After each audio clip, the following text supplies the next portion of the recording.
Excellency. Say. Your friend say. Hey, now what banye? Na dia asem. Your friend say. Masa many abena. Your friend say. And I'm almost so. Kelentia. Good. High sense no. Tie me, high sense no.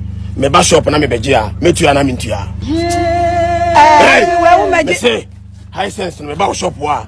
Me begia, me tua na me ntua. Ube tua. Me say me tua na me ntua. Fugu, ade. Me tua na me ntua. Ube. Me tua na me ntua. De uye de. Me tua na me ntua. Me tua na me ntua.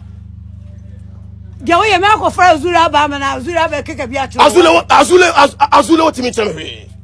Me tua na me ntua. Unya botre. Me tua na me ntua. Ube tua. Me tua na me ntua. Excellency. Me tua na me ntua. My body high sense 20. Me tua na me ntua. Air condition na kettle.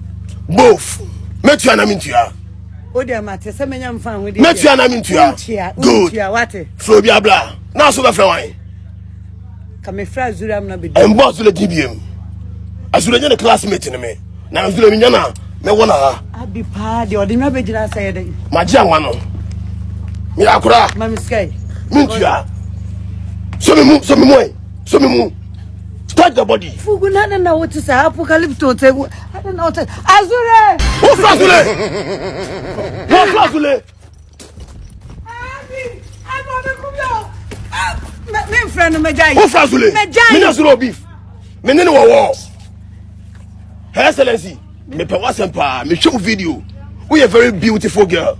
The first time I met you, you are so superb. Me Azule biem. My brown oil, sunflower oil, merci. Kadi kinoe. Where's the kaki? We be the akra na mjina when you fight.